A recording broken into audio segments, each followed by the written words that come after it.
The three of us are perfect to talk about that at some point with our backgrounds. I was just thinking that all of the thoughts. So, well, hello everybody. We are so pumped to have you here tonight. We are going to be talking about all sorts of things from ERP to life in the midst of treatment to life after treatment to just living your life and this idea that we can live a really beautiful, awesome life with OCD. And that doesn't mean that it's not challenging. We're all going to be sharing tonight about challenges that we've had, but also advocacy, our professional work, and ways that we step forward. So we have two awesome humans here tonight that I'm excited to introduce in just a second, Ali and Uma. But first, would like to say hello to everyone here. I see Nathan, I see Amy. So good to see you both. I see Janine. So lots of wonderful friends. I get on here every stream and I always say that I want to ask a question for us to start. And then I always forget to think of it beforehand. So I want to put either Ali or Uma on the spot. What's like a question we can ask folks in the chat? Do we have like an ice cream flavor? Do we have like a favorite? I don't know, whatever y'all want. If you were to have like a group of, not just one pet, but like a group of pets, what animal would it be? Like a herd, you know? Ooh, that I've never thought of that question. So folks in the chat, while we answer this, if you were to have a herd of animals, not just one, but many, what would it be? I don't know. Uma, thoughts? I mean, my instinct was dog because that's the only pet I've ever had. And I love my dog Bean so much, but I feel like there might be another animal that's more suited to be in a herd. I don't know. Turtles. Sea turtles. There are. What about y'all? So. Oh my gosh.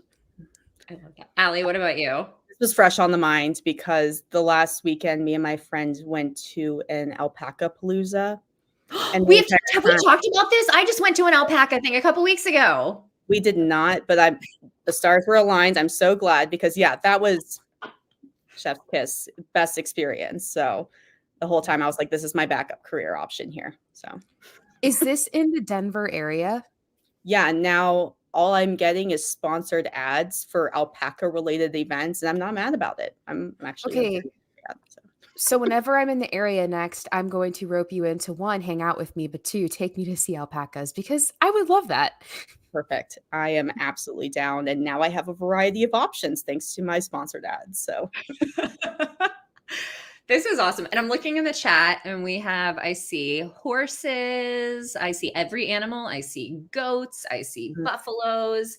I was going to go with, I had 2 options. I was thinking, like, if I'm realistic with myself, cats, because I'm obsessed with cats. My cats are upstairs. And I think, wait, what's a group of cats called? Isn't it some fancy? It's a clouder, right? Am I making that up? Somebody Google that. I think it's a clouder. I don't think I made that up. Not chowder, clouder, right? Clouder. I don't know if I'm making that up. I'll have to find out. But you could also start one of those cat cafes where you can also have your clouder of cats. That's an option as well. Yeah. Well, so I think the cat thing, but then it's funny, Ali, I was also thinking alpacas. There was, so some folks who are watching tonight might know Emily Bailey, who was on, they do look like they have wigs, like the alpacas, totally. So some of y'all know Emily Bailey, who was on our last Faith and OCD Roundtable, and then Callie Warner, who's on here quite a bit, who's a clinician. We had an alpaca and llama Airbnb weekend in January. And like the entire Airbnb centers around like hanging out with the alpacas that are like live at the Airbnb. And it was like the most random and awesome experience. Depending on where the conversation goes tonight, I can also tell you how it turned into an exposure for me, a giant, giant exposure. So we'll let that be to be determined if we chat about that. It's actually kind of funny. Okay. So let me read our disclaimers. Wait, did we find out about the clouder thing? We need someone to fact check this. Group. Sorry, y'all. This is clearly more important than a clouder. That's incredible. That's truly, your vocab is just top notch. I never in a million years would have known. There are not a lot of things that I know, but random facts about cats. It's up there. You ask me about cats and religion. That's like pretty much all we've got. Okay. Okay. So just to jump in tonight, so this live stream is educational and is not intended to replace therapy. For treatment-related questions, please work with your provider or contact a local clinician. You can use the IOCDF's online resource directory at iocdf.org/find-help to locate a trained clinician near you. The International OCD Foundation is not a crisis hotline. If you're in crisis or if you're ever feeling suicidal or unsafe, please call the 988 Suicide in Crisis Lifeline by dialing 988. You can also access online at www.988lifeline.org or go to your local emergency room or call 911. Finally, we want to create a safe space. We want to be kind and respectful to absolutely everyone, because at the end of the day, we are here to support one another. So a note that this is being broadcast on several social media platforms and it's being recorded. And we know that everyone wants to be kind and to be respectful of folks both who are on here now and who will be on here later, because we're a community. And one of my favorite things about these streams is that just showing up and being you in the comments and in the chat and being respectful, you are advocating. So glad to have you here, and let's just keep this a safe space for everyone. So let's now dive into our awesome guests here tonight. I need a herd of goats. Yeah. Oh yeah, Mark, I think that you are right, was the clouder. I'm actually still really excited about this. So this will carry me for a while. I hope that Brennan behind the scenes, when he makes the next like inspirational IOCDF reel, it's like me knowing that it's a clouder. I feel like this is what people want to see. Okay. So let's jump in here. So we have the amazing Uma R. Chatterjee, who is a neuroscientist, a mental health peer specialist, a mental health advocate, and science communicator. Uma earned her MS in neuroscience from the University of Texas, Dallas, and is currently earning her PhD in neuroscience at the University of Wisconsin-Madison, studying the neurobiology of OCD in Dr. Michael Cahill's, right? Cahill. Dr. Michael Cahill's laboratory. Uma is also a board-certified mental health peer specialist in practice since 2021. She has also conducted award-winning psychedelic research, bringing together her interdisciplinary background to study the effects of psychedelic-assisted therapy on OCD and PTSD across several disciplines. She has presented her research at numerous scientific conferences and research symposia worldwide, and has received several accolades for her novel findings, including presentation, research, and travel grant awards. Uma's neurobiology research, MHPS practice, and advocacy are all informed by her lived experience with lifelong OCD, comorbid PTSD, young adult cancer, chronic illness, and disabilities.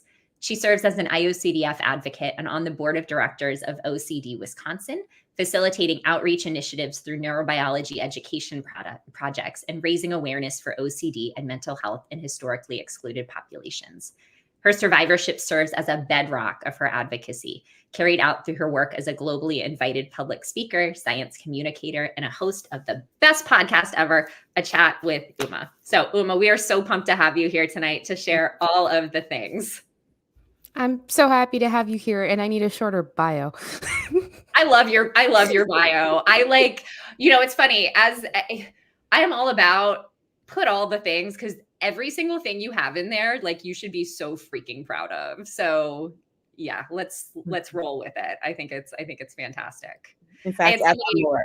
Say anti-medicine, right? Along with that, obviously. So. Mm-hmm. So I'm going to dive into Allie here, who we have on tonight. So Allie Garza, LCSW, is a clinician with the OCD program at the University of Colorado and holds an MSW from the University of Washington in Seattle. Her clinical interests include neurodivergent affirming care for comorbidities such as ADHD and ASD, working with youth and parents, and taking a think outside the box approach.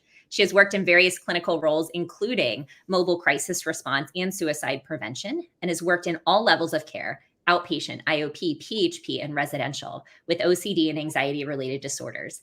Ali has lived experience with severe OCD and is an advocate with the International OCD Foundation. She's especially passionate about demystifying higher levels of care, destigmatization of taboo themes, and providing education to prevent misdiagnosis and the use of non-evidence-based therapeutic practices. So also incredibly, incredibly impressive, and we love her. So thank you so much for being here tonight, Ali. Thank you for having me. I've been looking forward to this all day. So yeah, happy to be here. Can I just say one random thing, Allie? I haven't told you this, and it's kind of creepy, but or maybe just to me. But at my first OCD conference, it was in 2022 in Denver, and like the one like talk that I remember like that sticks out was you, and like and then I put together that that was you, like who was doing the talk, and then like now we've like met and we like do these things together. But like you were sharing specifically about your experience with health OCD and anxiety and your whole story and with your therapist. And it just like never left me. And it was one of the first experiences I had of like someone with lived experience talking so openly about that, especially as someone who shares that. And so that's never left me. So I just wanted you to know that. I don't even know if you remember that talk, but yeah. Oh, I remember. Yeah. Thank you so much for telling me that. That means so much. And that was truly, I think, the first time I really put my story out there. And it was a big risk. And yeah, I just really appreciate you saying that. Not creepy at all. I'm really honored that, yeah, you still remember that after all this time. So I love that. Well, that is a great place for us to kick off, because we have two awesome humans here who advocate from lived experience and are also amazing professionals in their fields and in their careers. So super excited to chat with them tonight. It's funny, I was sitting here, Lee on Facebook said, "Hi, amazing people from Australia." And I know Lee's from Australia. I thought she was saying we were from Australia. And I think it's been a long day. I was like, are we in Australia? I don't think so. It's like, clearly it's been. I wish. I was like, what's going on? But Lee, we're glad you're here. And Ashley, glad you're here too. Oh, I guess I forgot to introduce myself. I think I know most folks who jump on here at this point, but I'm Katie. I am an ordained minister. I always put Rev Katie on here because I like folks to know that ordained ministers can, in fact, have OCD and be really open about that. But I am super informal, and you are more than welcome to call me Katie. I worked as an interfaith school chaplain for many years, and now am finishing my doctoral program in ministry, specifically focused on integrative chaplaincy at the intersection of faith and mental health, where I'm looking at ERP as a spiritual practice across faith traditions. So that'll feed into a lot of cool work that I love doing with this community at the intersection of faith and OCD. So, I cannot wait to call you Dr. Katie so freaking soon. And then I'll feel super weird until you're not too. I will do it very loudly. Thank you. I'm already like red. But thank you. Well, so pumped to have. Oh, and I see Emily. Emily missed. Emily, who's now in the comments on YouTube, missed. We talked about you a little while ago. You're gonna have to wonder what we said. So let's go ahead and jump in. And I would love just to, Ali, you're unmuted. If you feel comfortable sharing whatever you feel comfortable sharing, I guess at this point, I'd love to hear for folks just a little bit more about your OCD journey and leading up to treatment and diagnosis, what that looked like for you. yeah, so my OCD symptoms really popped up in around 8th grade. And at the time, my content was very much so around contamination. So that was spotted pretty quickly. But then as I went into high school, my content shifted to harm-related themes and health-related themes. And I kind of stuck with those two moving forward. So I went through, from age 14 until 26, doing basically every modality under the sun except for ERP. And doing it at all levels of care too. So I went through a lot of treatment and put a lot of time and effort and money into trying to figure out what was going on, how I could get better, and actually finding that somehow I was getting worse. It was a wild series of events in that when I finished my master's in social work, I still had not received treatments and didn't even know what ERP was, emerging into the field as a mental health provider. It actually took my OCD escalating in 2020, as OCD loves to do, has this like snowball effect to the point that it was so severe. I was unable to leave the house. I was unable to eat most things, watch TV. I was going to the ER 3 times a week, and my entire life was really on hold for months. So then at that point, somehow I stumbled upon an ERP therapist in Portland. And from that point, we realized that I was in very, very deep. It had really spread to every area of my life. So that's where we made the decision for me to do residential level OCD treatment. From there, I went from being like extraordinarily debilitated in every area of my life to I think about 2 months after leaving residential, taking on a job as a mobile crisis response therapist, which, given my content of health and harm, it was like a T, all my content in a job, but it was also like exactly what I wanted to do. I wanted to do something active and in the mental health field. And so, from there, I've continued to do outpatient therapy, but that's kind of like a snippet of what the journey looked like until I finally got connected to treatment that really changed. And I don't think it's a stretch to say that it saved my life. So, yeah. Thank you, Allie. And we're going to continue with your story in just a second. And I do see questions that are starting to come into. Please put in your questions, because after we do a little bit of sharing, we're going to jump into any questions that you have for us or about ERP or the journey. And I already see Valerie's awesome question about kind of policy advocacy. So we are all very passionate about this and would love to chat with you about that. But would love now, and Allie will loop back in a second and kind of get to how you got to where you are now and post-treatment. But Uma, we'd love to hear from you a little bit more about what your journey looked like and leading up to finding a diagnosis and treatment.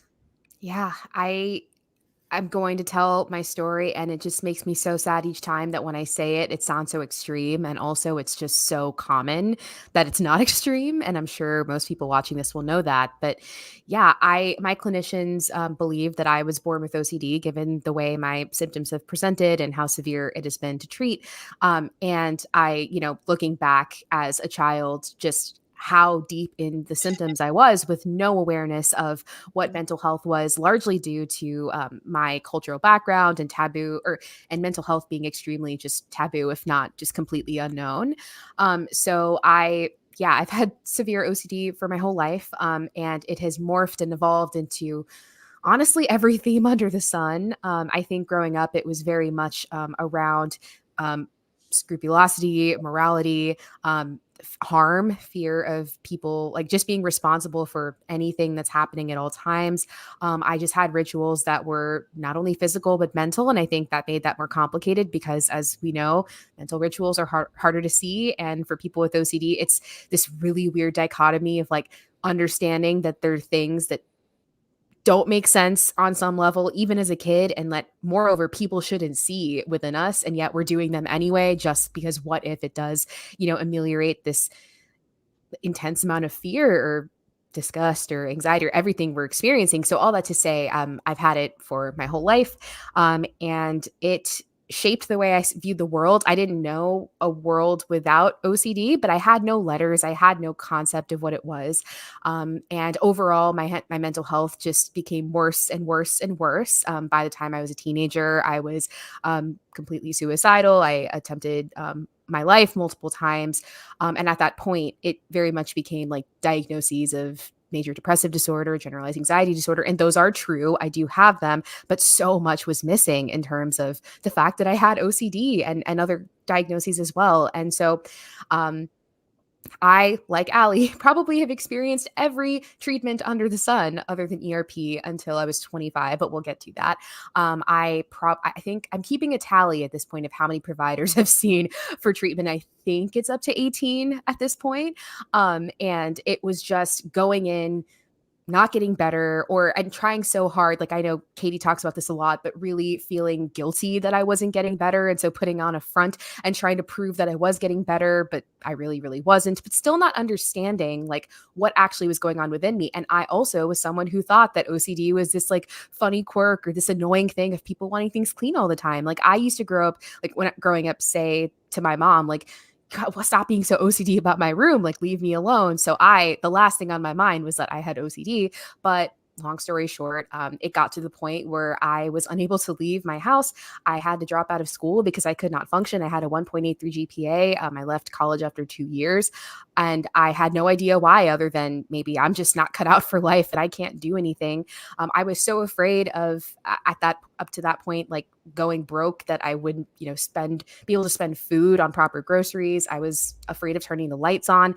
And I started finally cluing into the fact that my behaviors were sort of weird because I started living with my partner, now husband, who wasn't doing those things. And I started experiencing that dichotomy within myself of, oh, I think I need to hide these behaviors, but also like I have to do them. And if I don't do them, then like the world's going to end. And there was just a lot of shame in realizing that this person I loved was watching this happen. And so I finally started like sort of Googling and sort of coming to the realization, at least for the very outward, very specific compulsions, that, oh, this might be OCD. And I didn't realize that that was a disorder that was actually real. So I ended up at 22 going to a licensed psychologist and telling them all of this and telling them I thought I had OCD. They handed me the DSM. They were like, read this out loud and tell me if you agree with it. And I read it out loud and told them I agreed with it. And they were like, okay, great. So number one, we're going to start with faith therapy and we're going to work on your relationship with God. Two, we're going to go start psychodynamic therapy. We're going to try to find the crux of every reason that you have a fear. And three, we're going to do traditional cognitive behavioral therapy where we take a rubber band and put it on our wrist and just, so I think most of, as y'all are shaking your head, we know that does. I think everyone's watching our eyes pop out of our heads like more and more with each one. I'm like, yep. Ugh. Yep.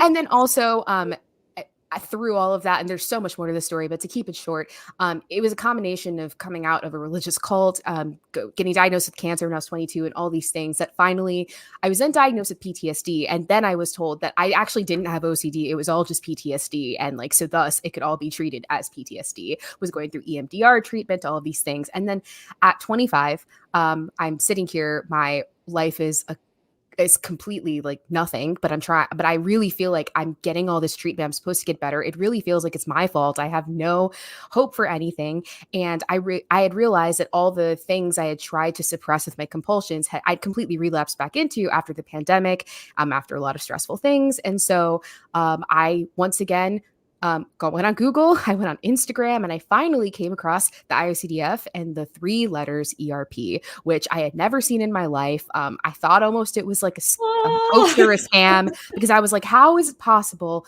that I have had this for so long and I have never heard this? I have seen that many providers. I have unsuccessfully tried to end my life and nobody has found this. And so, and also I think a lot of us can relate to, after trying treatment so many times, like the amount of mistrust we have, and like, okay, is this going to work when I've tried literally everything and nothing has worked and they're telling me it's supposed to work? But nonetheless, I tried it, and it saved my life. My life looks completely different than it looked before. I know we're going to get into survivorship, but just to contrast where I was, dropped out of school with the 1.83, was able to go back to school, made all A's, got my master's. I'm a PhD student to study OCD now. I can leave the house. I can get groceries. I can do a lot more than that now. And we're talking about life after ERP. I'm actually still in ERP 3 years later, and we're going to talk about that because the recovery game is strong. But that is a snippet of a long, really sad journey that many, many people hold, not just me. Thank you, Emma. Thank you for sharing, and for just being you. And so many people I know are resonating in the comments, and I see also resonating with the idea of the guilt around not getting better, and the feeling like, okay, I'm seeing these other people get better. Why am I not getting better? What am I? And I want folks to know, if you're in that place, you are not doing anything wrong. Like this is not you. And I was somebody, if you would have asked me in 2017 or 2018, would I ever get better?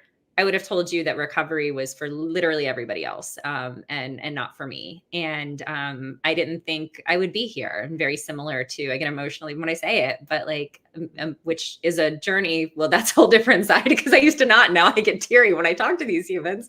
But I very much, I mean, it saved my life too. I wouldn't be here without ERP. So we are going to talk about kind of life after or during ERP, or living life with ERP. But at first, I saw a couple questions about what ERP actually is. And I know there were a couple questions here about, wait, CBT versus ERP. So just for folks to know, ERP falls under the umbrella of cognitive behavioral therapy, but it is a particular type of treatment for OCD. It's considered the gold standard. And we have Allie, our awesome social worker here, who works with folks every day on ERP. And I wonder if you could tell folks just what ERP is as we dive in a little bit more to our journeys. Yeah, absolutely. So the structure of OCD is obsessions, and compulsions. So an obsession can be a form of like an intrusive thought, sensation, image, anything that basically is an unwanted experience. And compulsions are basically ways in which OCD tells us, if I do this, or if I don't do this or avoid this, then I will prevent something bad from happening or some undesired outcome. So doing ERP, where folks get stuck with other modalities, is they'll oftentimes find themselves kind of like having the same conversation. That was absolutely my experience. I could talk about the same thing, the same content over and over again with my talk therapist or any of the other modalities and never get anywhere because OCD is always looking for the 0.001% chance and it latches onto it, right? So ERP is basically taking the risk, being able to look at that 0.001% chance and sit with it and like let it be, rather than what OCD would love to do, which is basically go to the ends of the earth to ensure that that chance isn't going to happen, that thing isn't going to happen. So that comes in the form of, facing the things that cause anxiety, the things that I know for myself, I avoided for a very long time and had very elaborate systems around. So facing those things, allowing the discomfort and the uncertainty to be there. And at the same time, being watching the urges that OCD might have to engage in compulsions and disengaging from those. I think it's really important to note that response prevention piece is often overlooked. Like when you hear exposure therapy, people can usually think about the idea of someone sitting in a room with a spider and touching the spider over and over again. It's well, and if we're not doing response prevention, that's not going to do anything. In fact, it might make it worse because you might be doing compulsions mentally or physically the entire time. So that's a snippet of what ERP looks like. Mm-hmm. No, and I'm so glad you highlighted the response prevention piece. And really outside of the OCD world, ERP isn't all that well known, which becomes another problem for getting treatment because there are many folks who think they treat OCD who don't necessarily treat OCD. Mm-hmm. And as far as exposure therapies go, every time I mention, if I hear someone say exposure therapy, there's an assumption that it's prolonged exposure. And ERP, that response prevention is so significant. And Emily, who I see still in our chat, always says little e, big RP. And I love this so much. It's okay, great, exposure here, we're going to get a little bit anxious, but the RP, we are going to be stellar with that response prevention. We are really going to show that content is irrelevant. Mm-hmm. So I hope folks who are asking a little bit earlier who are starting treatment hear that. And I know that someone was saying that they are going to CBT, and that could be an ERP or an OCD specialist. But I think it's really important for you to ask and to look into that, because we do want you to get effective treatment. And I know Brennan can drop in the chat in a second. We even have a resource on the IOCDF page for questions to ask your therapist for the first time. So Uma, I'd love to have you chime in on what this whole thing is.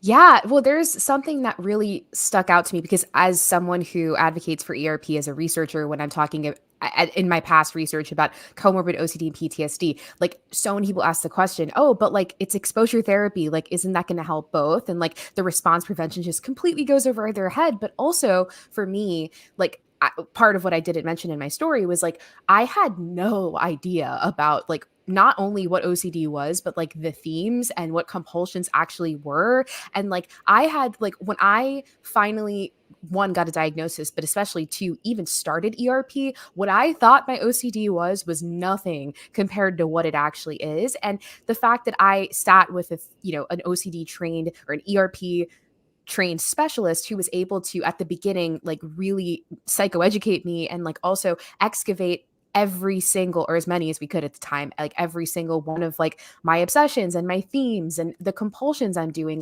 If you're getting trained by someone who maybe even they think they know ERP and they think they know OCD, but they're only seeing like certain very stereotypical obsessions and certain compulsions. Like it's just kind of playing whack-a-mole, especially with mental compulsions, and realizing like there are many behaviors that like could pass as normal, except you can't see them and they're actually being done very, very harmfully and compulsively. And it's so tailored to the individual, but it's also like when we get to know the community, so common within people with OCD. I just think it's so, so important for someone trained to be able to like do that digging with us and for us, and then teach us how to do it ourselves. Cause I truly had no concept of like themes and the 50 billion compulsions that my brain developed. Mm-hmm. I think that's such a good point. I think even when for so many folks, I guess I'll speak for me, when I found out what I was navigating was OCD, I didn't know how deep it went. And I always talk about the first time I went through treatment, I was like, all right, cool. Like no more OCD. Woohoo. Like, let's go back to life. And that did not go all that well. I assumed OCD was gone. And then I never had to use my skills and tools ever again. Had some tragic and traumatic events in my life and had a massive, massive relapse kind of related to those things where OCD latched on in some pretty profound ways. And going through that experience, kind of picking that apart was really challenging, but it also helped me to realize that OCD and the themes went so much deeper than I ever could have imagined. And the significance of even finding, not looking at necessarily just subtype, but your core fear and recognizing mental compulsions and how much you really have to stop those as a part of treatment. So there are so many different levels. And I love that you brought up, Uma, that relationship with the therapist being so important, that both them knowing the treatment, but also doing that digging with you. Because every person, I think and I'm sure Allie, you probably have thoughts on this before we go back to our stories, but it's like, treatment needs to be tailored to each person. It's not a cookie cutter, like, okay, cool, religious scrupulosity, here are the cut and dry exposures. It's not like that. Absolutely. And I think about, yeah, that there's a lot of things that are unhelpful about that approach. But I think the biggest being, yeah, you don't see the more covert things. I think about, yeah, before I had ERP, I actually took it upon myself to like do a form of exposure therapy around my harm OCD, in which I was terrified to drive. I was having intrusive thoughts of like, what if I swerve? So what I would do, this was in 2016, was I'd wake up at 3 a.m. and I would just drive. And you can call that exposure, absolutely. And I would just drive for hours through the night. But what I was also doing was I was white knuckling the whole time. And in my head, I was repeating, I'm not going to do it. I'm not going to do it. I'm safe, blah, blah, blah. I was listening to the same sermon that I had on my phone over and over again. I had all these illusions of control, as I like to call them. So on the surface level, it's like, yeah, she was exposing herself, and talk about how discouraging that is when then you're like, this is torture. I'm not getting better, and you can't figure out why, right? And so that's why I think it's important to highlight the response prevention piece and just the layers, right? That lots of people don't necessarily have an eye for. So. Absolutely. Well, Allie, I wonder if you can take us through a little bit more about your ERP experience, and then coming out of that, how you were able to dive back into life. And I feel like I'm asking you like your whole life story here, which I guess I kind of am, but I'm like, got back into life, and now what you're doing is pretty amazing, because it really shows that you're living life with OCD, but managing it and thriving and helping others manage it. Yeah, absolutely. And I resonated with so many pieces of what you said, Uma, but I think one of the things that that ended up coming out, or that I talked about with my parents, like after ERP, was that they and myself had these very legitimate fears that I would never be able to work. I would never be able to do any of these things that I was so passionate about, that I loved doing, because I was so debilitated. So I think that piece of like, when I did leave treatment after doing about 2 months of residential, and when I started, I think also similarly to what you said, Uma, my trust was like nothing, because I had done everything, right? And I'm like, and I think part of me felt like I would be fooling. I would be being ridiculous and illogical to think that somehow this is going to be completely different. Like, that's not how life works. If it sounds too good to be true, it probably is, right? That's kind of how I felt.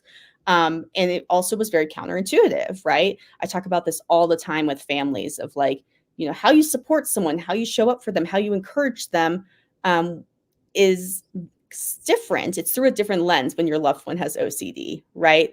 And so, yeah, for me, very little trust. And it took a lot to like unlearn all the other modalities I had done and all the things that I'd white knuckled my way through, somehow moving across the country, going through grad school, doing all these things debilitated. So it was like the hardest part was unlearning and letting go before I could really figure out how to implement this. I love that ERP, I think we talked about this too, that psychoeducation piece, I feel like is unusual compared to other modalities. In fact, when my coworkers said that the other day, it's like, wow, we really are intentional about making sure that patients understand the modality. And I'm like, yes, because my goal is that I work myself out of a job, right? That like, how to do ERP, what it is, because then you can spot it.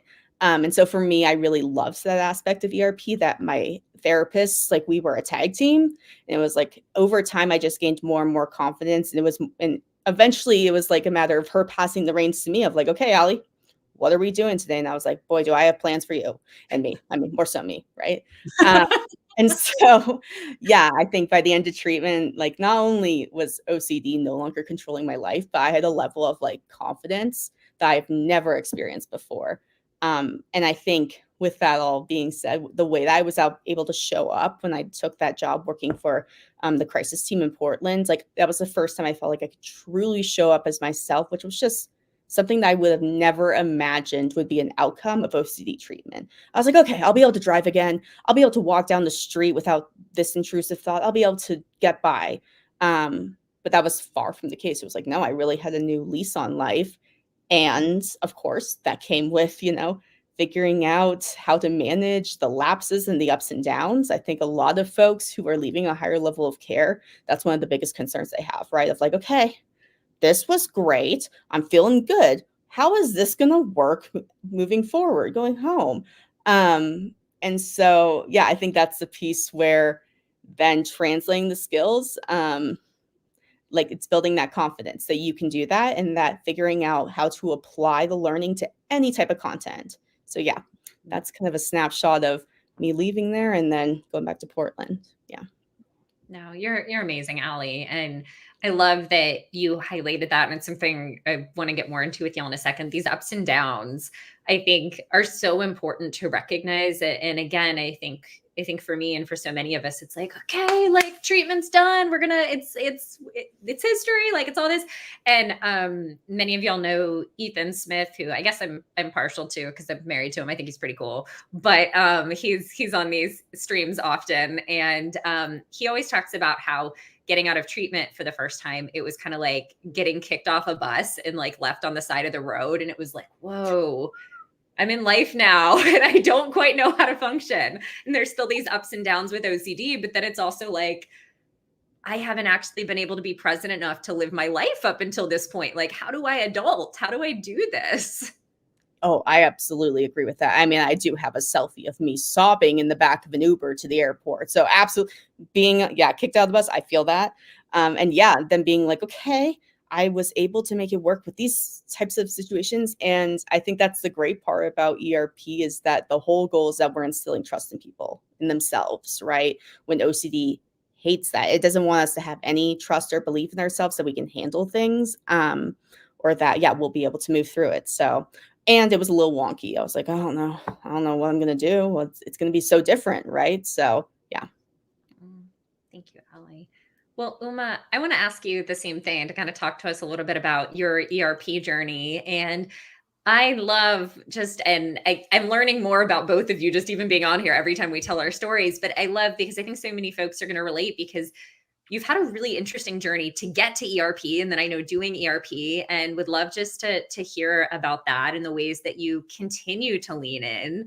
And what I think are super, super brave ways as you live your life and get your PhD and do all of these things.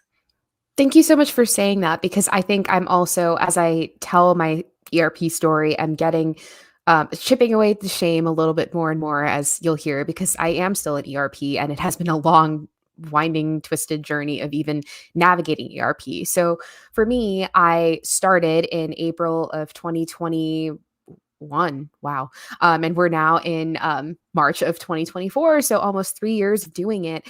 And um, it's been really interesting because I started ERP with an OCD specialist, obviously from like found from the IOCDF website, also who took my insurance. There's a lot of factors there that will matter later.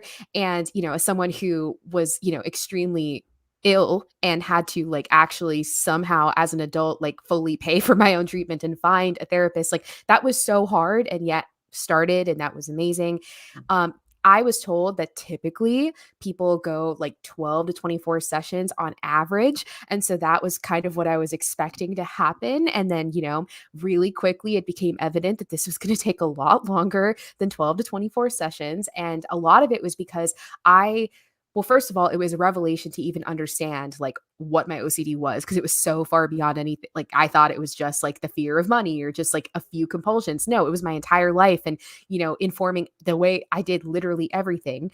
And so not only that, but what we realized quickly on is that I also have comorbid. Well, I already knew I had PTSD, but the fact that we realized that my OCD and PTSD were comorbid and really influenced each other, and it became evident that OCD treatment would make my PTSD worse, and PTSD treatment would make my OCD worse in terms of reinforcing compulsions and my window of tolerance. And so the way my first therapist explained it is like constantly toggling like the brakes and the accelerator all the time to try to move forward. And luckily, this therapist was versed in treating both of them, but it became very, very hard. And that was really disheartening for me because, like we were talking about before, first, it was even buying into the fact that, okay, this like 18th or whatever therapist now, like this might work for me finally. And then hearing like, oh, well, I guess like I've felt like I'm untreatable. And then now I'm being told that this is going to take longer than I thought, which was true and valid. But I just hadn't realized like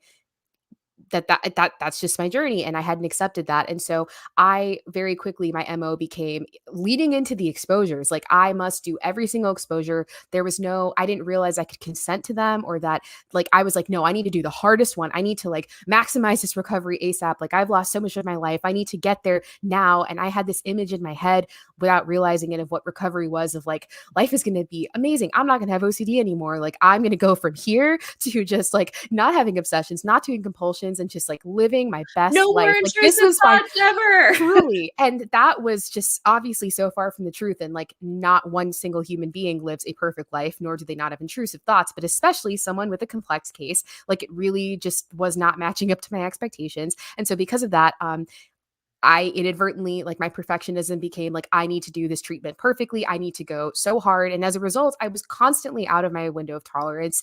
I was like, I was exactly doing what Ali said, which was I was doing all these exposures, but I was white knuckling everything. I didn't understand the concept of white knuckling for like a year. I just thought that that was the treatment.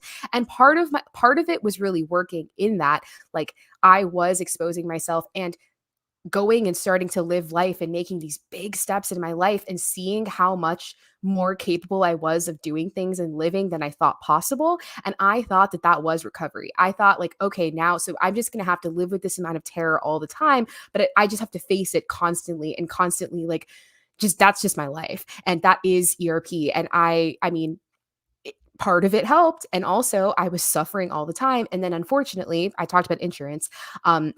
That provider 6 months later was unable to see me anymore because they left the practice and wouldn't be able to take my insurance. Then I had to wait 4 more months, started seeing someone else who then also left that practice and couldn't take my insurance. So there was a lot of like lapses in between, which I think is part of what has prolonged my experience in recovery. And I think because of, I mean, that also really informed my lack of trust and just feeling like, okay, I'm just destined for this. Like, I just need to be grateful that I even have gained the life back that I can. And circling back to the whole OCD, PTSD comorbidity, I found that my themes and my compulsions that were completely independent from PTSD, I was able to treat a lot easier. And then the things that were, very wrapped into the things that had happened to me, but I was responding compulsively and really parsing through what is what. That's what was really complicated. And frankly, I needed someone who was trained in both to see me for an extended period of time, for me to develop trust with them, to even be able to take those risks and walk those waters. And so I think my story is an example of nonlinear recovery and the fact that recovery is a process. And I know other people have this too, but I really want to talk about that because I felt so much shame because I'm seeing all these stories of recovery and hope of people that, at least the way they talked about it, was like, I was like, my life sucked and I was debilitated. Then I did like 1 to 3 months of treatment in some way. And then life was great. And I don't have OCD anymore. Or my OCD is non-clinical and or subclinical, that's the word. And I felt like such a failure. And I really think that also perpetuated the feeling of, I think almost everyone with OCD at some point starts feeling like, what if I don't have OCD? What if I'm lying? And the fact that I, was having this different path than other people also fueled that obsession. And I think that's been an ultimate exposure for me to continue to show up in treatment and see this third provider that I've now been seeing 2 to 3 times a week that has made a huge difference in my life. And I think that consistency finally, and also just however it's played out, I think having those years of seeing the gradient, at least of growth, that like I have shown myself how much more I could do with my life, and I'm allowed to try to stop white knuckling now, and like developing that trust. Like I think it could look different for different people, and I wish that were modeled to me so that I felt like it was more normal than it was. But here I am, and now I guess I get to model it to you by rambling. So at this point, to sum it up, I am living a life that it's unrecognizable. Every single day, I feel like I'm just like, what is this? Like, what are these people in my life that I now get to know? What are the things I get to do? I'm in so much awe and gratitude because I had no idea. I didn't even know I'd be alive at this point. But like that coexists with the fact that I still require intensive treatment and it's very hard. It's a lot of work and it's worth it. And I just am totally owning that I am still in therapy multiple times a week, specifically with the ERP, and that's okay. And you're a badass. You are. It's so brave. It is so brave to do that and to share that. And it is honestly life-saving for others to hear that. Because I know, I mean, we read your whole like amazing, amazing bio. And I know so many people respect you and look up to you. And I think for people to hear, you can be all of these amazing things. You can be Uma and you can go to treatment. And that can be a part of you caring for yourself and living your life. And I just think it's pretty amazing. And especially as you're living life, choosing to engage in ERP, y'all, it's scary. I think it's like the bravest thing we can do. I really do. I don't know about y'all, but there's never been a time when I walked into like a therapy session was like, yes, I get to do this really hard exposure today. It's going to be super fun. Probably not. Maybe when I'm acting as if or using like treatment tools, but not for real. And it's just, you are so brave, Emma. So thank you. Thank you. The one exposure I enjoyed was responding to you without qualifiers. I love that. Literally planned it with my therapist. That's a funny story for y'all. But the one exposure I liked. Other than that, they all suck. That makes me really happy. Yeah, y'all, Uma hanging out with me is an exposure. It's terrifying. It's awful. We're not joking. We're not. It's fine. It's okay. I also chased her down an escalator, and that's how we met. So it's fine. Anyway, I want to get back to some of y'all's questions, but first, and we're going to jump in just a second back to kind of policy advocacy. But I want to ask this. Like one more thing I really want to ask both of you is, how do you define recovery? Like, what does that look like? Whether that is something, and I think, at least in my life, it's a flexible word in lots of different ways. But I don't know, Allie, for you or for when you talk to patients, what's recovery? Yeah, no, I think similarly to what you were saying, Uma, I don't think it really does anyone any favors when we treat OCD treatment or any type of treatment like this black or white before or after type of experience. Even for me, who did have that one of those experiences where it was like, yep, well, I was in it for 2 months and that was my whole life. And afterwards it's like, and I think one of the downsides for taking treatment that way was that I felt a lot of pressure of like, now I have to maintain this level forever, or else I will lose it all, or else I will end up back at square one. And so it felt like walking on a tightrope to a degree, or that's at least the way my anxiety would love for me to see it. Of like, Allie, you can't make one misstep, or else you're going to be back in that spot. You're going to be unable to leave the house and this and that. Like, and that still goes back to this lack of trust in myself and anxiety saying like, I don't know if you can handle it. So I think recovery, and when I talk about ERP, I also have continued to see an outpatient therapist. While doing actual exposures is fairly rare, it's so crucial for me. I mean, I will never see a therapist ever again that doesn't understand and is trained in OCD, because they need to understand that lens. Even if we're not actively doing exposures or setting that up, they need to understand at the very least. And so I think recovery, it's really just like, okay, and living your life with OCD along for the ride, right? And I think like being able to practice acceptance that lapses are inevitable. In fact, the more that we try to prevent, like to be the perfect OCD patient, which it's this very meta thing that you see that once you've done treatment for a while, it's like, then you watch your OCD latch on to your OCD treatment. You're like, how did we get here? I'm so glad you said that. I've had this conversation like 4 times today. Can you tell folks what you're talking about? Because I think this is so important. Yes.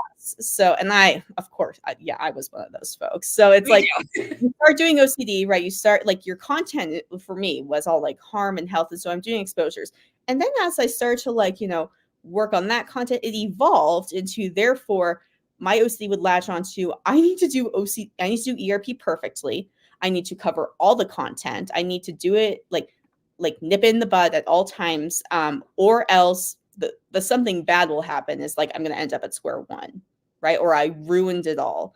And so that was a very meta nuanced thing that I experienced. And I see it all the time now working in higher levels of care.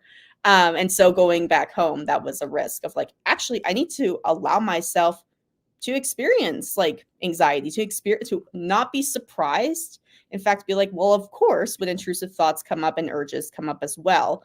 And I think for me, like recovery, I like to differentiate like between lapses versus relapse, which even then I don't really love that terminology. But like lapses, I consider like, having situations that pop up or types of content that starts to snowball. And absolutely, I have had several of those where it's like, I can probably note like, oh yes, that was the month that my brain was really hooked on this disease or this, thing. And it's really, to me now looking back, it's funny like that. Then I would watch myself go to outpatient therapy, and like a couple weeks in, my therapist would be like, so what are you doing with this? And it was like, I'd have this revelation where I was like, oh my gosh, I was doing all this OCD stuff and I didn't even have the awareness, right? I think we all tend to have blinders when it comes to our own OCD content. You can see everyone else's clear as day, but when it's your content, different ballgame. And that's definitely the case for me as a provider, that like, then when I go to outpatient therapy and they're like, Allie, what was the thought behind this? I'm like, oh my gosh. And so that's kind of my idea of lapse. It's like, yes, I think actually one of the most empowering things, which it feels very backwards, was then once I left residential, I think it was like 6 months later, I had like a flare up of my health OCD and panic disorder. Like the same old. And I was like going back and forth between, do I take this seriously? Do I go into the ER? Do I stay home? And I'd had that incident, that kind of back and forth many times. But that was the first time, like 6 months later, that I went in to the ER.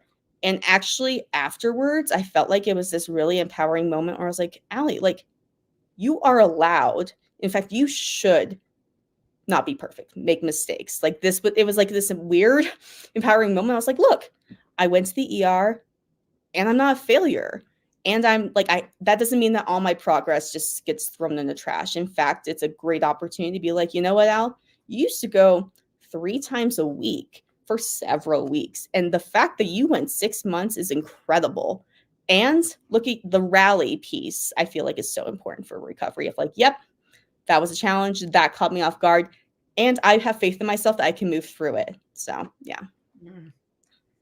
I am so glad that you shared that with everybody. And I think, we don't have to be perfect, and we get to celebrate our wins and how far we've come. And I always like to say we can be, especially, and I use the word lapse too. I say like, oh, okay, there's a little bit of lapse there. But if there's a lapse, I like the idea that I can be compassionate without being satisfied. I can give myself lots of love and compassion and also say, all right, and I'm going to take a different step forward. I'm going to not do that compulsion as much as I can next time. And I think that's, at least to me, what recovery is all about. It's not about not ever having missteps. It's about how do we bounce back from those things? How do we use our skills and tools? So Uma, I'd love to hear from you too. What's recovery look like? What is that? I have thought about that word and what it's meant to me for so long because I think I use that word, frankly, as a weapon against me and as a way to punish myself and as a way to constantly feel like there is a goal to be met that I am just not meeting because I'm not trying hard enough and I'm too broken or this, that, or the other thing.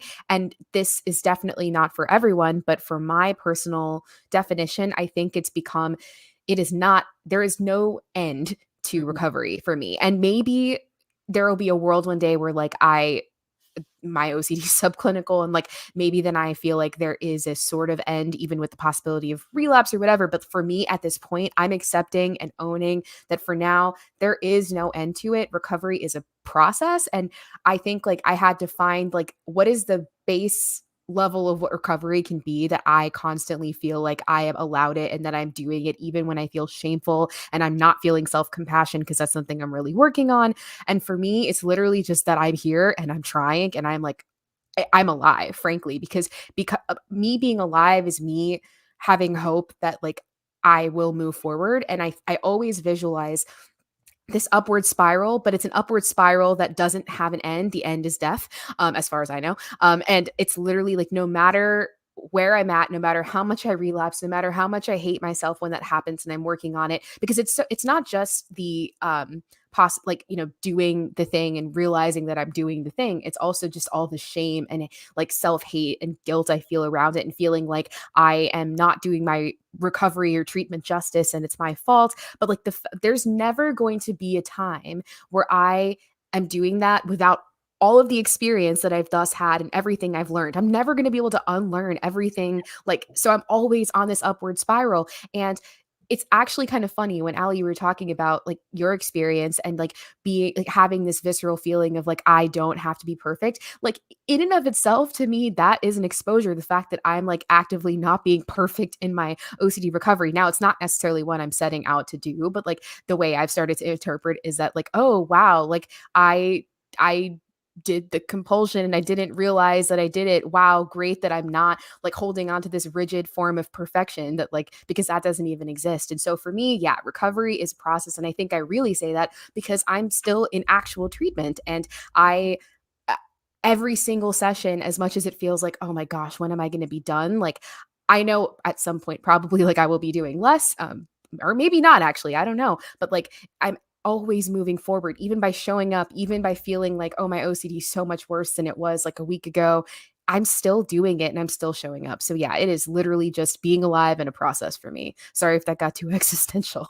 No, I love it. And every step forward, like it matters. And I want folks to hear that. And I think it's so important. So I want everybody to, I think one of the things around messaging that I dislike really strongly is this idea of like, oh, there's this recovery on a hill over here that we'll get to. And I think of it kind of like we think about ACT and values. It's like continuing to turn our compass in the direction of what a lifestyle of recovery looks like for us, which means, yeah, OCD might be present, but not in a way that it's taking away life or being in the driver's seat or driving that car.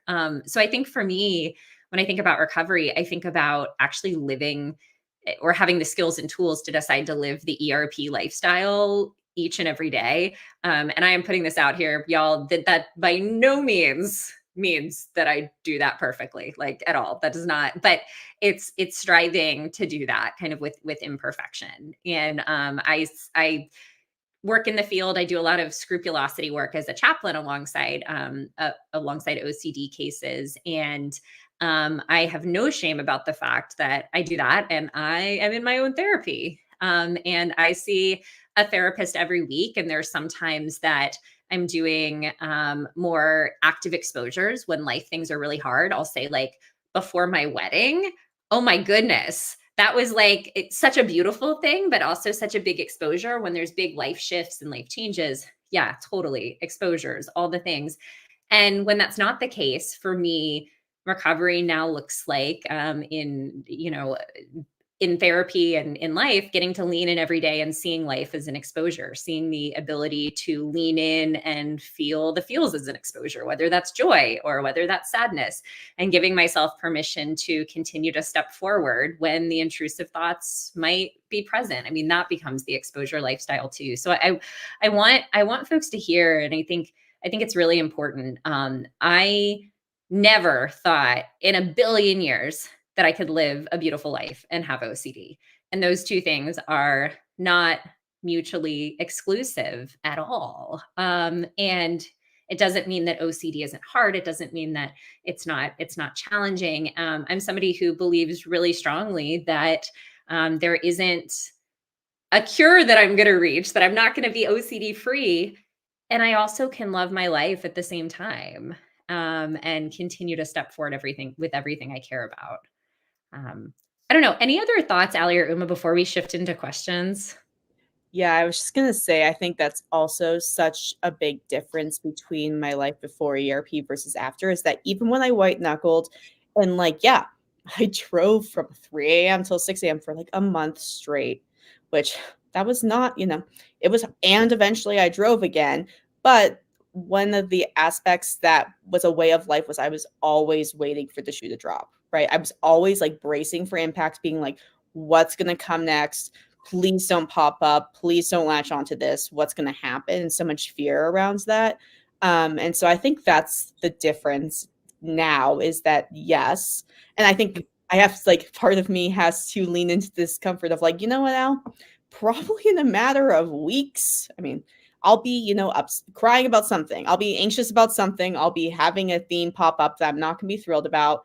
And that doesn't mean I'm doing anything wrong. That means I'm like living my life, living it with OCD and implementing the ERP lifestyle. I love that terminology. I use that over like recovery or anything else all the time. It's like, yeah, I'm living life through this lens. I'm seeing it a certain way that I didn't see it before because OCD had that so clouded. And I think similarly, when you were talking about, Katie, like the self-compassion piece, that is something that can be so challenging for folks with OCD. I think there's something that feels internally very productive about being hard on ourselves and ridiculing ourselves, being like, I'm going to keep myself accountable and prevent this from happening in X, Y, and Z. That feels very productive, and OCD kind of likes that, right? It's like, it's a type of certainty. So actually, yeah, when things don't go well, when things are upsetting, practicing self-compassion can be such an exposure for me, because it's like, oh my gosh, but am I being apathetic, right? This isn't proactive. And so I think those are opportunities that are a little more nuanced compared to other types of exposures that I used to do. But yeah, just becomes a way of life that ebbs and flows, right? And practicing that flexibility. So Yeah. Thank you. Yeah, go ahead, Uma. Well, I was just like, yes, Ali, yes. And to me, I was also having this vision of like, especially because I'm still in such active treatment and I'm really, working to accept that, as clearly I've been saying for the last hour. To me, it really feels like for recovery to me is expanding my capacity to experience and exist. Because for me, as much as I can get down on myself and in the weeds of like, oh, my OCD is still so severe, and like, am I actually learning anything? Is actually anything happening? Like, even if that exists, and even if I am in treatment, which isn't even what treatment means, but even if I do feel that way, like the fact that it's not the only thing I'm experiencing anymore. Like I'm living so much life. That long ass bio that needs to be shorter, like, is talking to people about No, it doesn't. all the things I'm doing with myself. Like, I'm like, life is not just that. And the fact that I can even expand my capacity to experience and feel, and there's so many wins beyond just like where your OCD is like scored on terms of the Y box, or like how often you're in treatment, or what people say your OCD is or is not, and any label you have. Like, it's so hard for us as humans in general to like especially when we have OCD and we're so, focused on things maybe that we even value, of like being Oh, yeah. better or like whatever, but it's so maladaptive. Like, I mean, it's so easy for me to just see like how bad things are, but like also like the fact that I'm facing situations and responding even slightly differently, or under like feeling new emotions. Katie and I, we leak out of our eyes now, It's aka just crying. Apparently that's a thing. And like, to someone who doesn't understand OCD, it might be like, oh, you cry, like that's kind of weird, like why would you think that's a good thing? No, that means like I'm actually feeling emotions now. Like, it's such a gradient, it's such a spectrum. It's not just simply like you're doing your exposures, you're not doing your compulsions, and you're scoring less. Like, there's so much more embedded in recovery. So yeah, to me it's just like expanding the horizon of like what life even feels and looks like, even if my OCD is still so hard and so severe. Mm-hmm. And it's that, like, I love that it's that full spectrum of emotions. It really is. And Uma and I put in a talk for the conference for this that we hope gets accepted. I don't know if I'm allowed to say that on here. Please accept this because we want to do it. It's on the feeling the feels when that's really hard. And we've had conversations about how through OCD experiences, feeling joy and also feeling sadness and feeling anger was really tricky. And for me, it was like all covered up by either feeling numb or feeling guilty or feeling anxious. And it was such a big deal. Like the first time I cried, and that's what we were talking about. I always joke, like I looked at Ethan and I was like, I'm leaking. Like, what's going on? But it's like, and it's funny, but it's like, it's a big deal. And there's something about, and I don't want to give OCD credit, so I'm not giving OCD credit for this. I'm giving us credit for being badasses. But I think there's something about going through this experience that we really do. I think feeling those feelings, it's all that much more special and beautiful and powerful. I talked to a young person recently that this just really got me. They said, I walk out and I see the sunset and I don't feel like any other kids my age notice how pretty it is, but I was so stuck in my head for so many years that now I realize the sunset's really pretty and it makes me really happy. And it's like, wow. Yeah. For me, I literally see colors outside and I was like, wait, trees are green? Like, I literally didn't even know that. It's those things that I'm like, whatever I'm doing, like now I'm able to see the trees are green, and like how grateful am I that and it's not forced gratitude. I would never in a million years say anyone should try to force gratitude, but like just those moments, like that's part of recovery. That's part of existing. Mm-hmm. I really appreciate you talking about the willingness to experience emotions. I don't think that's talked about enough because especially at the beginning of treatment, had a very low threshold for experiencing, which is hard to believe because I was anxious all the time. But like any sort of emotion that wasn't like happy or engaged or active, proactive, I that word, I swear, like I had no tolerance for. So in some strange way, like as I went through treatment, and I love this picture, is that actually towards the end of my time in residential, me and my therapist were like, you know what you're going to do, Allie, today? You're going to sit in a chair in the sun and do nothing. And like that made my skin crawl. I was like, nah, I gotta do, like, I'm a chronic extrovert. I gotta make my rounds. I gotta do something. And I think that was like this moment where I was like, oh my God, this is so, like when people talk about ERP and exposures, I think they tend to think it's all about doing things that make them anxious and do like being like leaning into things in that way. But for me, actually, one of the hardest things was to lean back, to be like, actually, what is so hard for me and counterintuitive is to slow the roll and be like, I'm going to do nothing. And that's actually the hardest thing for me. I think as a society, we're very like, do, right? Just go and stay active. And so that was the most just bizarre experience. And it's one of the things that like I still need to practice all the time, is just figuring out where is this urgency coming from? Where's my anxiety when it's telling me, no, actually, Allie, you need to go do all these things. And actually the best thing is to do nothing at all, which is, yeah, blows my mind.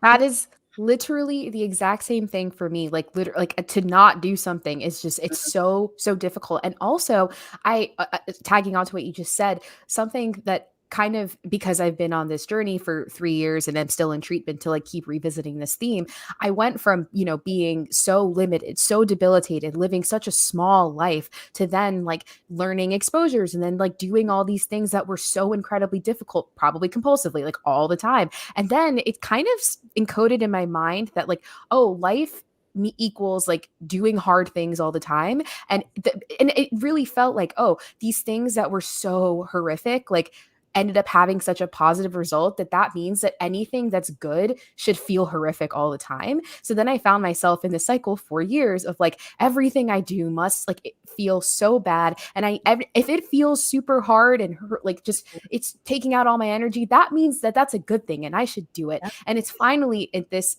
place where I'm starting to like come with like, oh, some things that are really good like in my life like are actually just, they feel good and like they feel like calm and they feel like supportive, and like it doesn't need to always be just this such a hard thing. And that felt really really relevant to what you just said too, Allie. Yeah. And it's especially hard, right? When the things that you want to do and have this urgency around are things that you're really passionate about. My therapist said something along the lines of like, yes, Allie, your hyperfixation is OCD treatment. And I love talking about OCD. I love all these things. And, I think there's that balance, right? Of like, I need to be aware of when actually what's best for my OCD and my anxiety is to take a step back. Even when the things I want to take a step into, I'm like, ooh, very tempting.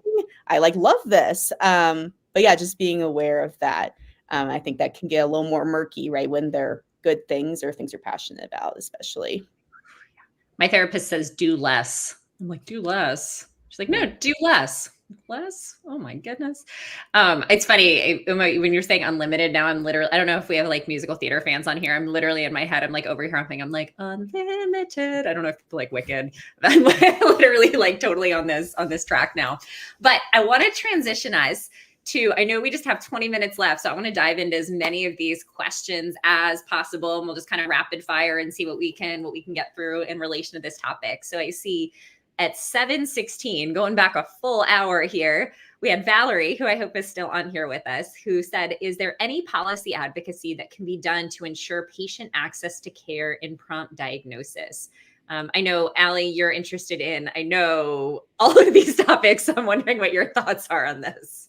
I've been wondering the same thing. As far as like policy, something that has been a challenge working in higher levels of care is having insurance recognize evidence-based care. I've had many a patient who's been like, so I talked to my insurance. They said, oh, if you need residential, you can do this program. And it's like a substance use disorder program or just, depression, and definitely not specialized. I think as far as insurance recognizing and therefore accepting programs that are specialized as in network, that's a huge hurdle in this field. That's also very much so above my pay grade. But I think there's so much room that we need to grow in that and make it very clear to the people that are part of those making those decisions of like evidence-based care matters.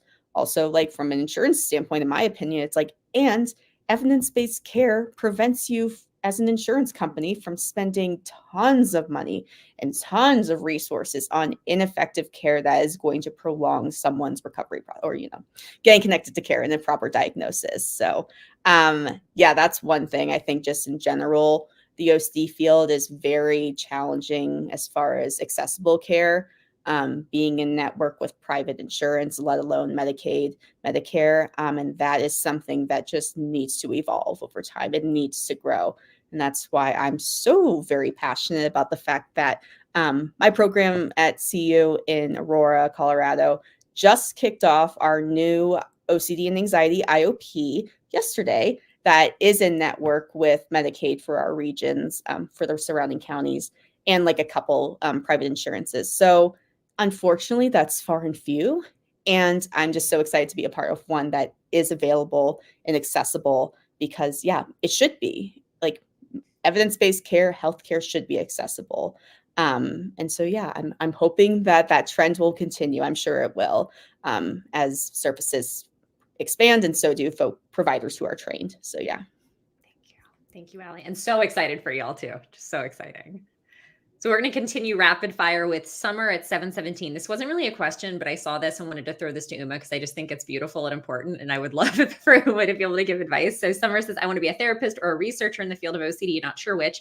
These stories are inspiring and help me come closer to finding out. Uma, I'd love for you to just talk a little bit more about being a researcher with OCD who is open about OCD in the research world, because I just think it's kind of amazing.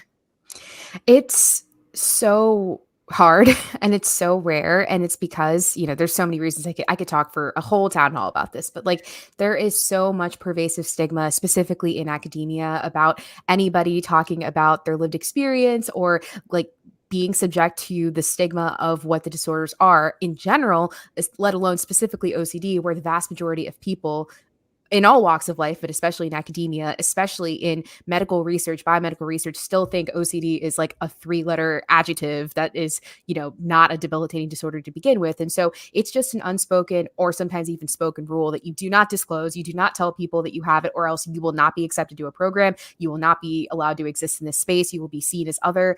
And unfortunately, that's true even for people who study OCD. Like, it's very, very weird that like like it's just the rule of academia. And so I have been on my own path of just choosing to exist differently. And it's very difficult because I do face the repercussions of being someone who's completely open. And in terms of value-based living, I refuse to exist or be in a space that does not accept me for who I am. And it's in a way been a filter of like, I shouldn't be here anyway if you're not going to accept me for being open. And I will say, like, I feel like I've gotten really, really lucky with the people that have come in my corner and have, I think, because there are people like, you know, me and other people that are modeling doing this, I think other people who have more power have felt empowered to start acting in result of to that and start being more inclusive and being and normalizing disclosure and holding two things can be true. You can be a researcher that achieves and does very high quality research and is maybe even more motivated because of their lived experience, and they can be open about their experience. And it doesn't mean that you see them as a patient with OCD and like don't see their capabilities. So I just hope and urge that more people feel like they can do it, because I am too. And we are starting a SIG, researchers with OCD, with IOCDF, which is really, really exciting for this exact reason. Thank you, Uma. Thank you, thank you, thank you. Allie, I'm going to throw Grace's question at 736 to you. And it says, what is the panel's opinion on overcorrecting via exposures? What I mean by this is, for example, doing extreme exposures that even normal people would have a hard time doing, such as eating dirt or licking toilet seats. I often found it hard to justify these kind of exposures at residential treatment because they weren't really values-based and just seemed a bit too extra. I was just ranting about this today. So I think like overcorrecting, the concept of it that I really appreciate it for me specifically, I would say my lived experience with ERP is like the almost theatrical aspect. I think about with my harm OCD that one of my favorite exposures to look back on, just because I was like, I can't believe I did that, was I went to a cemetery in the middle of Houston with residential counselor, and was like driving laps around it and walking around. It's like, is that something that's part of my daily, chosen experiences or hobbies? No. But I think it was like, and what was so powerful about that was that I proved a point in my brain.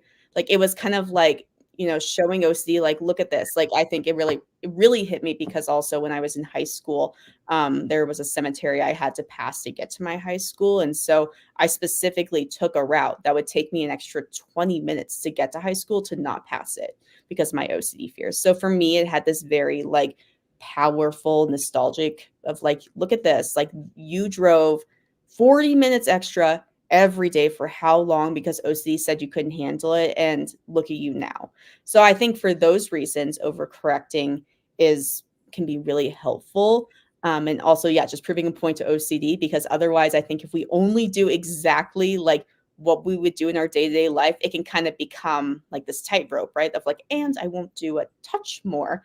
I think also, like the question said, incorporating values is very, very, very important.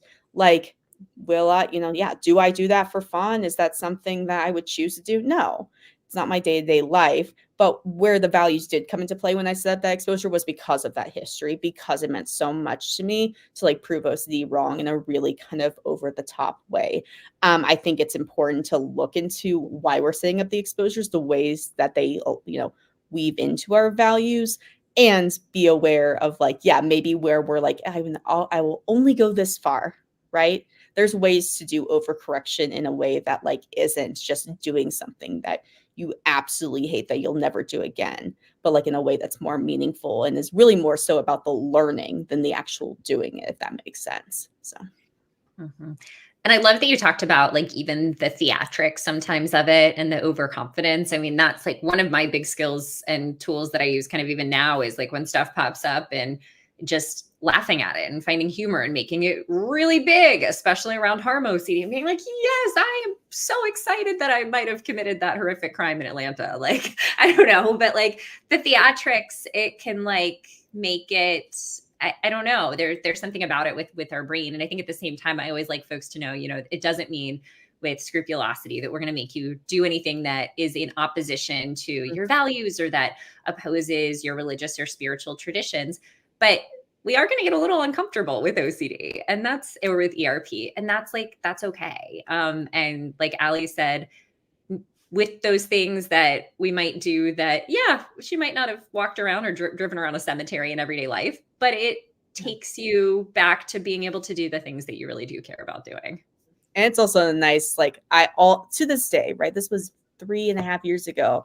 Like when things are popping up, I'll be like, remember when you took the joyride with the counselor around the cemetery and like did all these things? I'm like, so Allie, you can handle this too, right? Like, and even in that moment, I wasn't like, oh, I hate this. I was like, I chose that. I designed that exposure because it meant so much to me and had so much history. It wasn't someone being like, how about you do this thing, right? I was like, no, I set it up. So yeah. My unexpected theme for this year has been, it's this Gen Z saying, people say it's like, it's not that serious. And like, it's what y'all are talking about. It's like the absurdity of some of these things. Like, it is that serious. And like, we're suffering and like, this is a serious disorder. But like, in terms of like doing these absurd exposures and like the humor has been so healing for me. It's just like, it's so serious that it's not that serious. Like, it really hit me this year. So, okay. So now I have to share a story that I don't know that it's like funny, but it relates to Ethan. So it's like, it's okay. Anyway. So at the beginning, we talked about alpacas for anybody who's been here for the last 83 minutes with us. And when I went to the alpaca farm with friends, back in January, so I have harm OCD. I worry that anything related to harm is somehow my fault in really tangible ways. And left the alpaca farm, and we got home, and there was a Facebook thing about the alpaca farm that one of the alpacas had fallen and gotten hurt. I will disclaimer: alpaca is okay now. Everything is fine. Trust me, I have followed all of it. But I became very concerned that this was somehow my fault because I didn't know how the alpaca got hurt. And the absurdity that I can see with it now, this was in January, is a little extreme. I was concerned because it was really cold that week and we were feeding it carrots. So I had this whole theory that I dropped a frozen carrot and then an alpaca slipped on a frozen carrot and it became this whole thing. So Ethan and Emily, who might still be on here, I'm not quite sure, decided to use AI to create humor for me to make my fears even bigger, and created and sent me for like 24 hours straight AI art of cute alpacas wearing arm casts and like having frozen carrots in front of them, that they kept making AI create and sending me over and over and over. And it was the most ridiculous thing. And it was also, by the end of it, I was like, okay, guys, like your brain just gets tired of it. Like when you do absurdity around this stuff. Yeah. Mm-hmm. Oh, I mean, I want to see these AI alpaca cast carrot photos. Please do. And it killed me too. And it really sorry, I'm totally like reassuring everybody right now. The real alpaca is okay, I swear. But the AI art, like it was pretty extreme. So yeah. Anyway, so Tracy at 7:36, does ERP work for the sad emotions in grief and loss when you have OCD? feelings, all the things. Uma, do you want to tackle this? Yeah, that question was like, hello, my life. Because for me, like, I mean, my OCD really, really functioned to keep me from feeling emotions that I didn't feel capable of feeling. I wasn't taught to feel. And what treatment has been for me, what recovery has been for me is literally like learning how to feel emotions. And I'm by no means perfect and I'm no means an expert, but the fact that like Katie and I now leak from our eyes, like the fact that with like once it's not just sunshine and roses and daisies necessarily all the time from like not doing a compulsion. I guess sometimes that means like instead of doing the compulsion, what actually comes forth is like the very heavy emotion that your compulsions were working to avoid in the first place. And that has been wild for me because it really felt unsafe because I'd never felt those emotions. And it really, in my mind, was like, well, what if, in a very twisted way, when I'm feeling that pain, like, what if OCD is actually helping me? What if, like, I shouldn't be doing treatment because this feels like too much?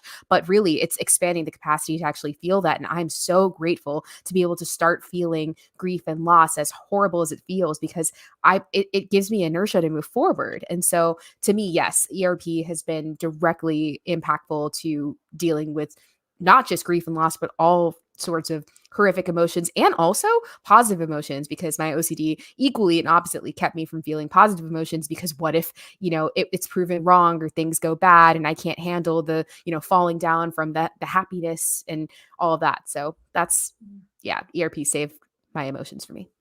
Thank you, Uma. Thank you, thank you, thank you. Okay, we're going to try to get in two more real quick. So I have Marnie at 7:53.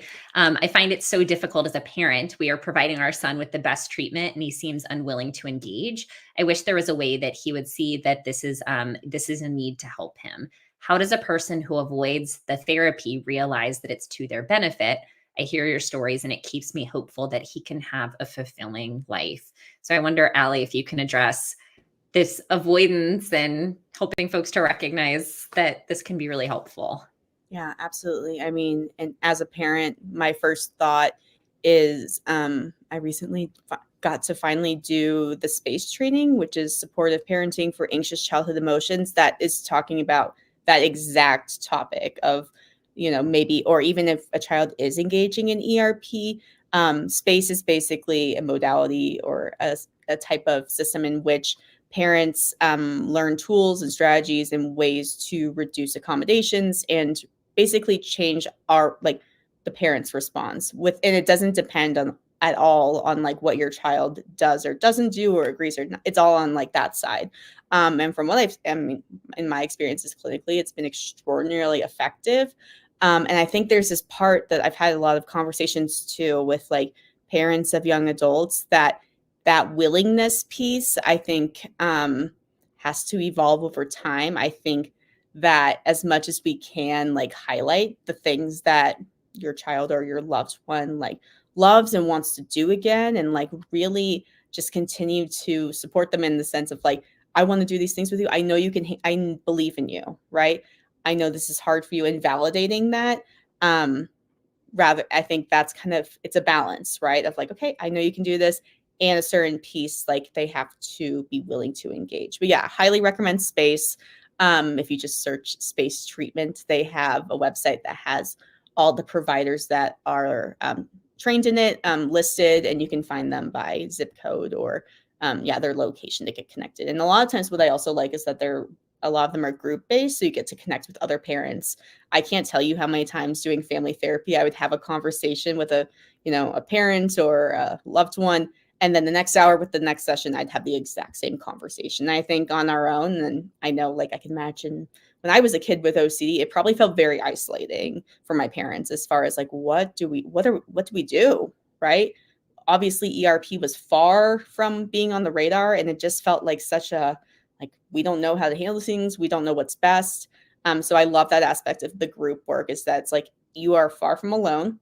There's so many folks that are also dealing with these situations and trying to figure out how to navigate them, and can build a great community out of it. So. Oh, I muted myself. Thank you. Thank you, Allie. Thank you. I was scrolling through to see like what our last question might be, and folks are very excited that I said the word badass. So thank y'all for for that. It's been a week, so that will let you know where I am, because I guess I usually don't say that on this stream. That's really funny. Where did the question go? I lost it. Oh, okay. Susan at 7:56. Uma, can you address this? I never wanted to do ERP because it scared me to death. Why would I want to be exposed to what terrified me? I can only answer for myself, but I was living in a world so small and everything did terrify me, and I had no hope or reason to live if nothing changed. And so for me, it became like, yes, this terrifies me. And yeah, it has been, the treatment has been so hard, and it's given me the ability to live. It's given me a life. And so that's the only thing that can motivate me, because you're right. Like, it is so difficult. It's one of the treatments that, like, there needs to be so much consent and buy-in from the actual patient, but your life is worth living, and it's worth living without so much terror and fear that you didn't sign up for, that is not fair, and that you have the resources to be able to work through. So I'm sending you so much love, and just know that, like, you can do it. I promise. Thank you, Uma. Okay, so before I go into final announcements, I would love to actually, you know what I'm going to do? I'm going to do closing announcements first, and then get y'all's final thoughts, so that no one feels like they can leave and everyone has to listen to the announcements. So I'm going to give y'all some announcements, and then I've never thought of this, so hang tight, and then you can hear Ali and Uma's final words. Love this. Okay, so closing announcements. We would love to hear from you. Take our live stream survey to tell us what you'd like to see on this platform. We look forward to your feedback. This survey can be found at iocdf.org/livestream survey. Registration for our online BDD conference is now open. The online BDD conference offers an opportunity for professionals to learn how to treat individuals with body dysmorphic disorder. Learn more and register today at iocdf.org/BDDcon. I have to slip in here, the Faith and OCD conference is also now open for April 18th, and we would love to have you register. You can also subscribe to our YouTube channel, and be sure to follow us on Facebook, Twitter, and Instagram. And you can see the entire schedule of future streams at iocdf.org/livestreams. Remember to like and subscribe to get notified when live streams are scheduled at youtube.com/iocdf. And you can also sign up for IOCDF news and updates at iocdf.org/signup. If you need resources, or if you're looking for a therapist, please visit iocdf.org. And of course, the IOCDF is a donor-supported nonprofit organization. Please consider making a donation at iocdf.org/donate. So I hope y'all stuck around through my announcements, because I would love to go to Ali and then Uma for any final closing thoughts for us tonight.